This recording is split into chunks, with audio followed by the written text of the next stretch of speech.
Bienvenidas y bienvenidos, compañeras y compañeros. Vamos a continuar nuestras tareas a las que nos hemos convocado para nuestro curso de El servicio universitario, una responsabilidad compartida. En esta ocasión vamos a platicar sobre las normas que nos regulan. En otra ocasión vimos los valores. Ahora vamos a ver las normas que nos regulan. Es importante recordar esto porque, ahora sí, recordando lo anterior,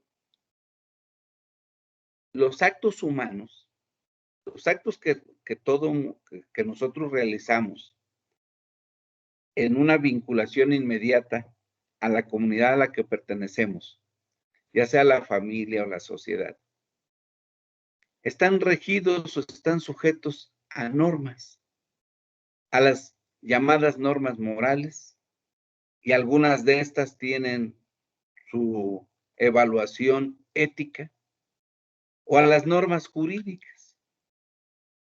Hemos analizado en sesiones anteriores cuáles son los principios o los valores que van determinando los parámetros de medición, los parámetros normativos para conducir nuestra actividad, nuestra acción y también nuestras omisiones. Porque en ocasiones el hecho de que veamos algún acontecimiento desagradable y que alguien no interviene y hasta le reprochamos. ¿Y por qué la apatía? ¿Y por qué? ¿Y no tienes sangre? ¿Y por qué no intervienes? ¿Por qué esa omisión? O sea, hay diferentes escenarios. O sea, todas estas acciones o estas omisiones están sujetas a un determinado marco normativo de carácter moral o ético que asumimos, que aceptamos, que hacemos nuestro, o normas externas, que también son nuestras, que también se generaron aquí en la sociedad, que también fueron concebidas, pero que hemos acordado por conducto de las instancias del Estado y de los representantes que acreditamos ante estas, hemos acordado que se eleven al rango de ley. Entonces, el elemento externo normativo de nuestra actividad.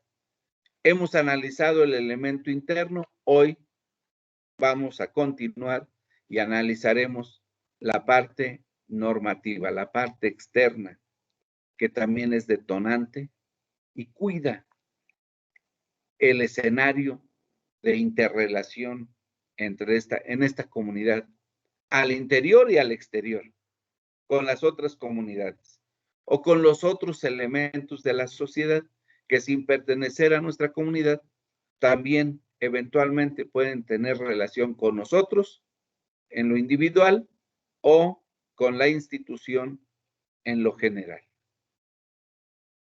Quiero compartirles aquí algunos elementos de apoyo, pero generalmente estos elementos de apoyo los van a encontrar ustedes. Les pido, hagan la consulta específica, no de todo, porque yo sé que habrá algunos que tengan interés en conocer más en la Constitución Federal, en la Constitución del Estado, en la ley de la universidad o en el Estatuto Universitario. Pues, tanto la Constitución General como la Constitución del Estado o la propia ley de la universidad los podemos encontrar en las páginas oficiales del Gobierno del Estado, en Legistel, que es la página oficial donde se publican todas las normas vigentes y las normas derogadas que existen en nuestro estado. Está actualizándose todos los días. Es una página muy vigente. Y las otras las podemos encontrar también en la página de nuestra universidad. Pueden entrar ustedes ahí. Bueno, ¿qué les puedo explicar? Seguramente lo hacen a diario. Entran en donde viene la comunidad, viene la distribución de las dependencias, desde el rector, todas las áreas que lo integran, y van a encontrar ahí la parte del abogado general, y ahí pueden encontrar la parte normativa. Incluso hay una parte de la Defensoría de los Derechos Universitarios, que platicaremos de ella al final. Bueno, ¿qué dice nuestra Constitución? ¿Qué dice la norma constitucional? Recuerden que en la primera sesión platicábamos de ello. ¿Qué dice de manera general en la materia que nos ocupa? Nos define que la educación es un derecho humano, que toda persona tiene derecho a la educación, o sea, toda persona sin distinción. Recuerden que comentábamos el ámbito que diseña el artículo primero de la Constitución. Diseña, pues, lo que es el llamado Estado de Derecho. Cómo se integra esta serie de normas jurídicas que van a tutelar, a proteger, a generar un escenario donde pueda transitar o donde pueda ejercer todos sus derechos y sus libertades las personas que vivimos en alguna parte de la superficie de nuestro planeta.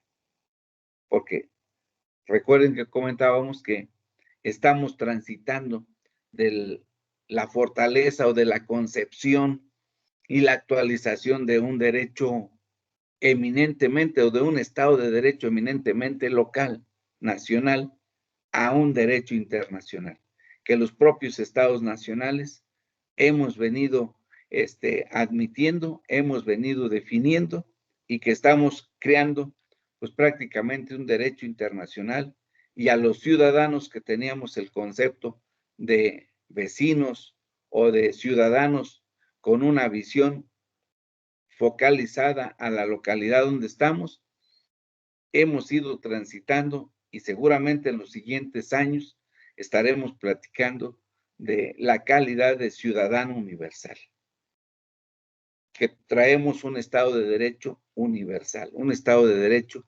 internacional, que cuida de nuestros derechos, de nuestras libertades y establece las correspondientes garantías, los compromisos de los correspondientes estados, la implementación de las leyes secundarias para procurar su eficacia, su observancia y, en su caso, las correcciones que ameriten en virtud de las conductas, de las acciones de las personas, ya sea en el ámbito privado o las personas, sus conductas en el ámbito del ejercicio de una función pública. Entonces, el derecho a la educación es un derecho humano. ¿Qué incluye este derecho a la educación? Todo, desde la educación inicial hasta la educación superior. Y ahí en la educación superior dejamos hasta abierto el escenario para que el límite sea la imaginación de cada persona, hasta donde la imaginación y el talento se lo permita.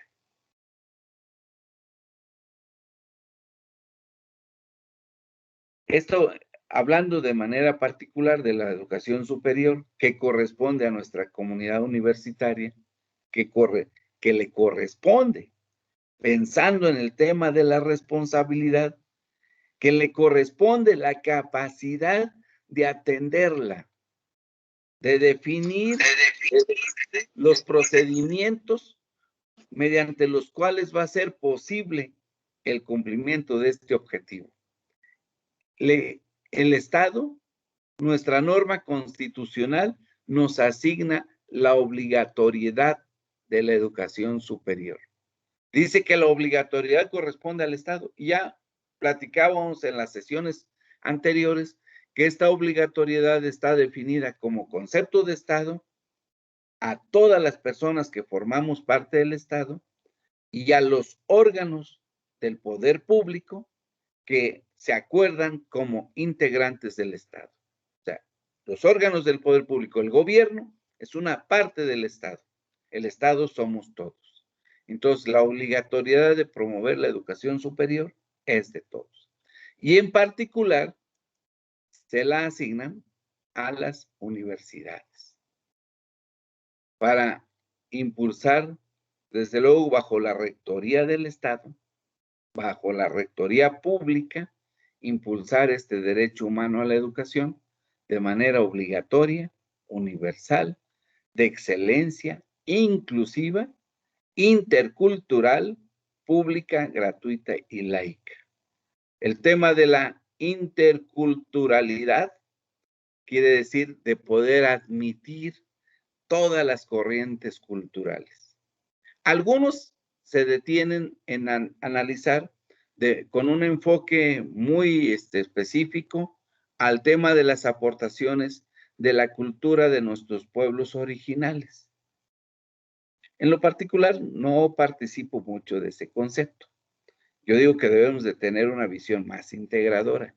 Sí respeto, sí admiro, sí añoro, sí promuevo el tema de la riqueza cultural de nuestros pueblos originales, pero debemos de tener una apertura total para que al lado de esa riqueza, no anclarnos en una simple visión sobre lo que han aportado nuestros pueblos originales.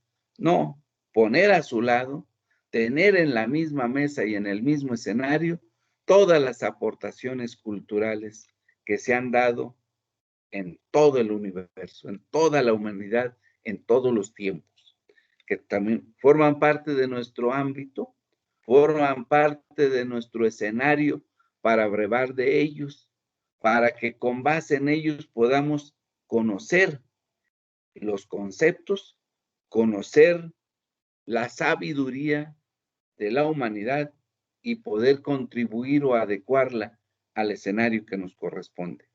Y al mismo tiempo generar los productos para las generaciones que vienen.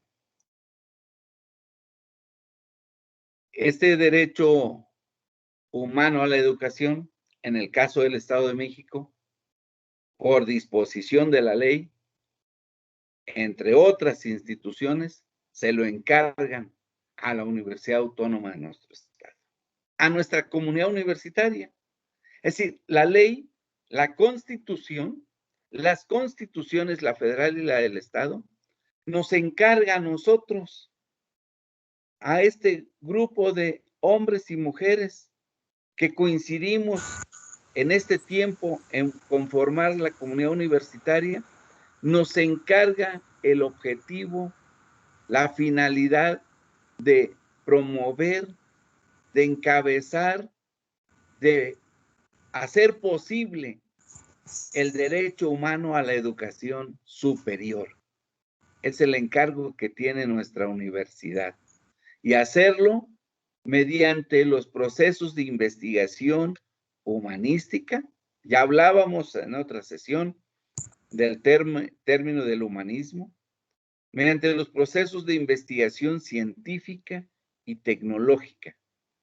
Difundir los avances del humanismo, de la ciencia y la tecnología y de las artes y de otras manifestaciones que conforman nuestra cultura, que definen nuestro perfil cultural. Ese encargo, esa disposición del Estado mexicano, que se refleja, que se ha escrito como una norma legal en el marco del derecho, de este Estado de Derecho, se lo encargan a esta comunidad universitaria. Igual encargo se da, pero de manera específica, y si revisamos la Constitución, verán que hay una referencia específica a la Universidad Autónoma del Estado de México.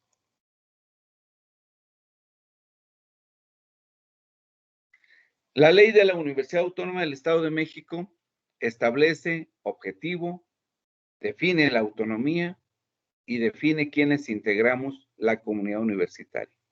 Veamos rápidamente estos tres elementos, porque quedaremos en que está a su cargo, a cargo de cada uno de ustedes, hacer su propia consulta, analizar estos documentos y reflexionar sobre el tema, porque vamos a acordar una tarea específica en esta unidad. ¿Qué dice la ley de nuestra universidad? Primero, pues que es un organismo público descentralizado y que tiene como origen al Instituto Científico y Literario Autónomo del Estado de México. Aquel instituto que platicábamos, que fue promovido, fue instituido, propuesto al Congreso del Estado allá por los años de 1828, un 3 de marzo, por el gobernador Lorenzo de Zavala.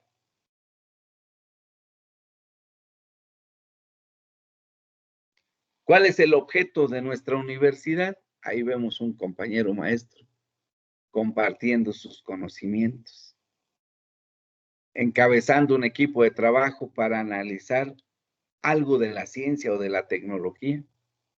¿Cuál es el objeto? Generar, estudiar, preservar, transmitir y extender el conocimiento universal. Este conocimiento del cual les platicaba hace algunos segundos, algunos instantes, respecto de la integración cultural. Este conocimiento que es producto del trabajo, del análisis, de la reflexión, de la investigación, de N número de procesos que ha realizado la humanidad en diferentes escenarios y latitudes y en diferentes tiempos. Este conocimiento lo recibimos y corresponde a esta comunidad universitaria hacer posible este objeto: generar, estudiar, preservar, transmitir y extender el conocimiento universal. Ponerlo al servicio de la sociedad, aplicando y recordando nuestros valores. El valor que se refiere al humanismo y que nos permite a todos los integrantes de la comunidad universitaria, no solo a los maestros, no solo a los docentes, no solo a los investigadores o a los profesionistas que en este espacio se preparan y que salen a ofertar sus servicios a la comunidad toda. No, nos corresponde a todos poner en el centro, en el eje de nuestra actividad, al ser humano. Más que cuidar a la materia, más que cuidar la productividad, más que cuidar los bienes tangibles, cuidamos la satisfacción del ser humano, de la persona. ¿Cuáles son las atribuciones de la universidad según nuestra ley? Las leemos rápidamente porque será en materia de análisis por cada uno de ustedes. 1, expedir las normas y disposiciones para el autogobierno. Ahí está nuestra autonomía, ¿verdad? 2, organizarse libremente para cumplir los objetos y los fines. El objeto son generar el conocimiento. Los fines, hay diferentes fines que nos vamos a ir planteando en este objeto general. 3, desarrollar, organizar y desarrollar todos los procesos para la impartición de la educación media, superior y superior en todas sus modalidades. Nivel preparatoria, licenciaturas, posgrados, educación continua, etc. 4, organizar, desarrollar e impulsar la investigación humanística, científica y tecnológica. Los 3 elementos: el humanismo, la ciencia y la tecnología. 5, organizar, desarrollar e impulsar la difusión y la extensión del acervo humanístico, es decir, de los productos que logremos, del acervo humanístico, científico, tecnológico, histórico y artístico, y todos los otros elementos que definen nuestro perfil cultural, lo que es nuestro patrimonio, lo que platicábamos respecto del patrimonio. 6, ofrecer docencia, investigación, difusión y extensión, prioritariamente al Estado de México, prioritariamente a nuestra comunidad política inmediata, pero de manera inmediata a toda la comunidad, a toda la humanidad. Obviamente, el que es buen juez por su casa empieza, que la docencia, la investigación, la difusión del conocimiento o la extensión de nuestros servicios se impacten a nuestra comunidad inmediata, que es el Estado de México. Y se impacten, se disfruten y los llevemos y los validemos en toda la comunidad, incluso al servicio de la humanidad. Otra atribución de nuestra universidad es preservar, administrar e incrementar su patrimonio. Cuidar lo que tenemos y incrementarlo. Otorgar los títulos, grados y demás reconocimientos a quienes acrediten los conocimientos. Recuerden que para el ejercicio profesional, los profesionistas debemos de acreditar, 1, el grado académico que nos reconozca una institución pública autorizada, y 2, que este grado académico esté registrado, patentado, y que el gobierno de los estados o el gobierno federal nos otorgue una licencia para ejercerlo, una cédula profesional. Esta es una atribución de nuestra universidad. Otorgar, reconocer estos estudios. Preparar es parte de la responsabilidad. Al final, cuando platiquemos de cuál es la responsabilidad que tenemos los integrantes de esta comunidad universitaria con la comunidad política o con la humanidad, nuestra responsabilidad, porque hablar de que la universidad es la que otorga los títulos, ¿y quién es la universidad? Somos todos. La universidad no es solamente el señor rector los firma, o el secretario académico. No, somos todos. Esta institución, esta comunidad universitaria, tiene la delicada función, la delicada atribución de otorgar los títulos, los grados y los reconocimientos a los estudios que se acrediten por parte de las personas en lo individual y que les va a dar la oportunidad de salir y ofrecer sus servicios a la sociedad. Ofrecer los servicios con el aval de la universidad y la patente o la licencia que le confiera el Estado a través de la institución de gobierno que corresponda. 9, tiene la atribución también de validar, revalidar y establecer la equivalencia de los estudios que se puedan acreditar o que se ofrezcan o que se hayan tomado en una institución diferente a la nuestra. 10, tiene la atribución de acordar todo lo relativo a la incorporación de establecimientos educativos.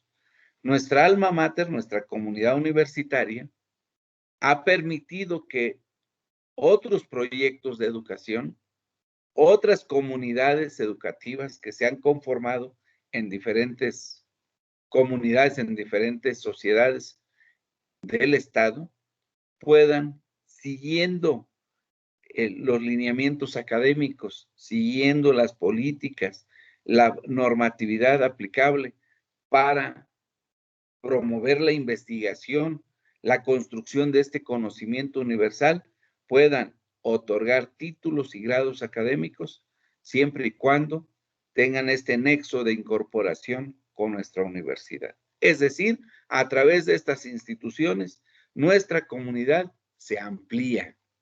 O sea, son integrantes por equiparación de la misma comunidad de la cual tenemos la oportunidad de pertenecer, de esta comunidad universitaria.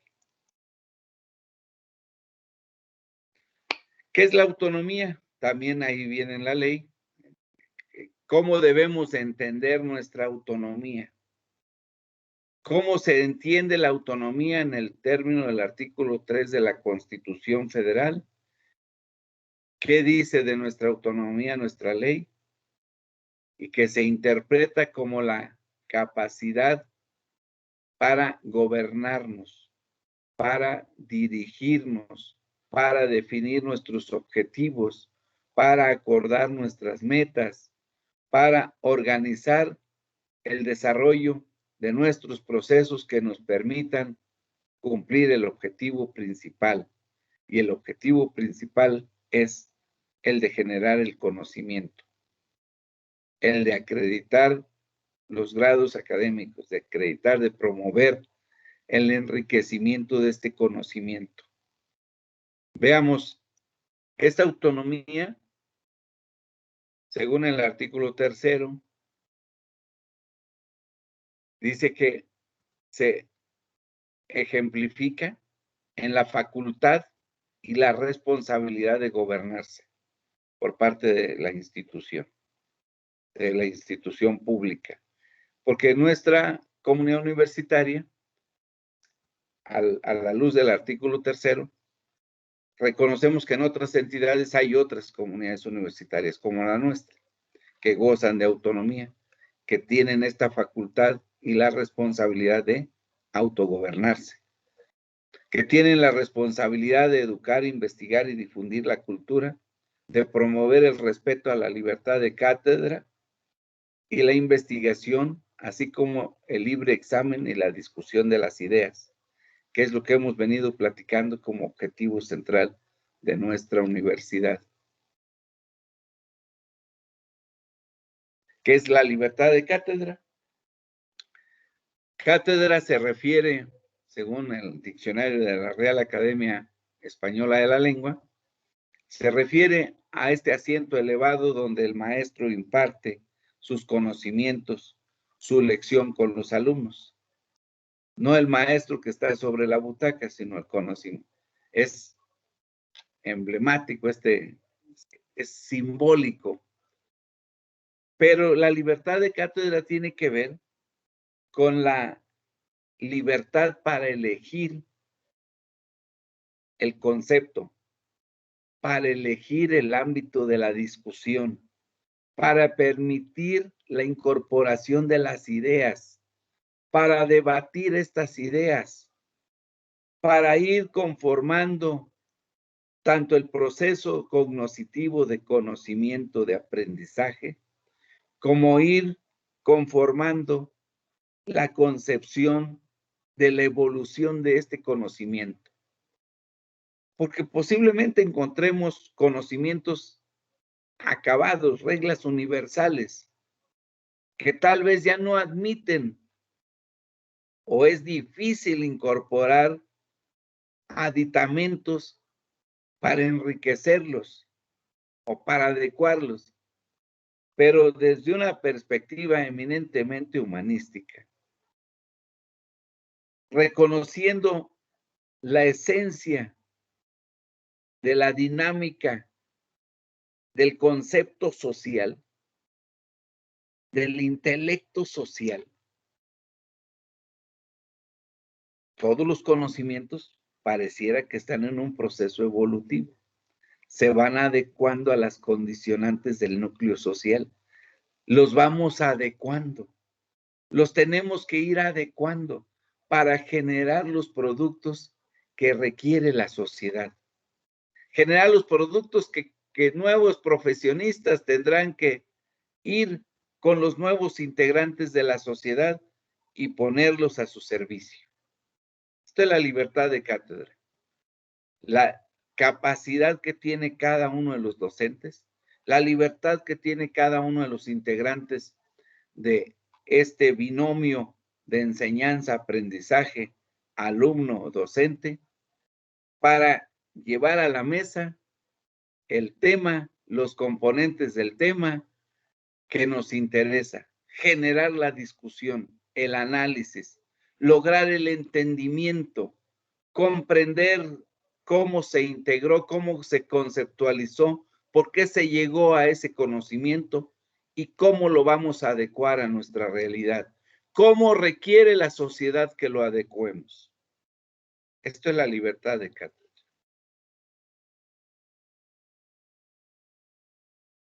Viene nuestro estatuto universitario. Aquí viene la tarea que les vamos a encargar para que vayan tomando nota. En la plataforma les van a otorgar un determinado tiempo para que puedan preparar este documento. Viene nuestro estatuto universitario identificando cuáles son los derechos, los deberes y las obligaciones de los integrantes de la comunidad universitaria. Ahorita cito aquí brevemente el artículo 16. Ingresan ustedes a la página de nuestra universidad, pueden ir al apartado que corresponde a la oficina del abogado general, pueden ir al apartado que corresponde al defensor de los derechos universitarios, y allí, compañeras y compañeros, van a encontrar 3 capítulos específicos. Uno de los deberes, derechos, deberes y obligaciones de los alumnos. Otro de los derechos, deberes y obligaciones del personal académico. Y otro de los deberes, derechos, deberes y obligaciones del personal administrativo. Hagamos un ejercicio, no solamente de copiar y pegar, hay que hacer un pequeño trabajo que contenga pues una portada con los lineamientos que seguramente conocen, si no pues son Universidad Autónoma del Estado de México, curso, el nombre del curso, tema, los deberes, los derechos, deberes y obligaciones de los integrantes de la comunidad universitaria, alumnos, académicos, administrativos. Una introducción, hay su nombre, fulanito de tal, el nombre de quien lo está realizando. Formulen una breve introducción, una reflexión sobre estos 2 elementos que hemos platicado en las últimas 2 sesiones. Uno, el elemento que determina los principios que desde la parte moral y ética son normativos de nuestra actividad. Y otro, el elemento externo, que es la ley, la Constitución y la ley, el derecho, que determina cómo debemos realizar y que se materializa en esto. ¿Cuáles son los derechos, deberes y obligaciones de los que integramos la comunidad universitaria? Este trabajo va a tener un valor de 20 puntos. Recuerden que para acreditar el curso, les puedan entregar su reconocimiento, que lo coloquen así con mucho orgullo en su casa o en su oficina. Deben de tener un acreditamiento especial. Vamos a repartir 100 puntos. Seguramente todos los que tengan más de 8 tendrán ese diplomita. Les anoté aquí 3 breves reflexiones. Uno, ¿qué debemos de entender por derecho? El término derecho lo decía el Hans Kelsen, un jurista de la llamada corriente enciclopedista, que los juristas de su tiempo y los míos también siguen discutiendo, analizando, escribiendo, reflexionando sobre qué debemos entender por derecho. Y hay N número de visiones, de definiciones. Pero en la parte que más nos interesa es de que piensen ustedes cuando lean y transcriban los derechos, deberes y obligaciones de los integrantes de la comunidad universitaria, y que ahí en la página de nuestra universidad viene de manera muy didáctica, hasta con letra especial para llamar la atención. Analicen el derecho como el atributo, como la prerrogativa, como aquel elemento que nos genera un poder o una ventaja reconocida por los demás para hacer algo. ¿Cuál es tu derecho? Ah, mi derecho es que yo debo ser preferido para el arrendamiento de tal o cual cosa, que yo debo ser preferido para adquirir, o que soy primero en tiempo y primero en derecho. O sea, el derecho como el atributo, la prerrogativa o el poder o la ventaja que reconocen otros para hacer algo que me corresponde a mí hacer primero, es mi derecho. Mi derecho a la educación es el atributo que me reconocen de poder participar en los procesos que ayuden a darle luz a mi entendimiento. ¿Cuál es el deber? Al revés. Allí el deber es la situación de observar una determinada conducta. Como que me decía mi abuelita, tu deber es llegar, o cuando llegue una persona mayor, tu deber es ofrecerle una silla. Pues, mi deber es qué conducta debo de observar. ¿Qué conducta debo de observar con mis compañeros y compañeras de mi comunidad universitaria? ¿Cuál es mi obligación? Acá, mi deber es ¿qué conducta debo de observar? Escucho las campanas y digo, mi deber es ir al templo. Esa es la conducta que debo de observar. Pero puede ser que si trabajo en el templo, tenga la obligación de tocar las campanas. Entonces la obligación es aquella posición que de manera sumisa, pasiva, debo de tener frente al cumplimiento de un deber.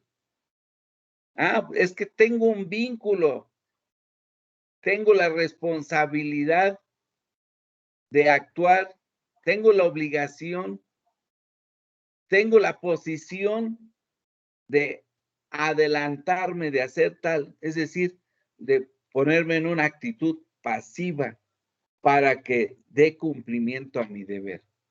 En materia legal podemos hablar en otros términos de obligación, pero en ese sentido nos interesa aquí. Uno, que reflexionen que el derecho es un atributo o un poder que nos da ventaja de hacer algo. El deber es la situación que nos permite ejercer una conducta, tener una conducta, y la obligación es la posición pasiva que nos vincula al cumplimiento del deber. Compañeras y compañeros, quiero dejar no les anoto una bibliografía en específico, les decía desde un principio, es nuestra Constitución Política Federal, la Constitución del Estado, la Ley de la Universidad, el Estatuto Universitario, y que ingresen a la página de nuestra universidad, analicen, describan, incluso copien, para que organicen un trabajo que puedan después subir aquí a la plataforma que estamos utilizando para que tengan la opción de acreditar 20 puntos valiosísimos para su oportunidad de obtener su reconocimiento, pero además que nos va a dar un indicio de cuál es su nivel de comprensión de estos tres ejes que corresponde a los alumnos, a la academia y a los directivos. Pero que todos los tenemos que analizar, porque a mí igual me interesa saber cuáles son los derechos, deberes y obligaciones de los alumnos que eventualmente tienen que compartir conmigo la misma mesa.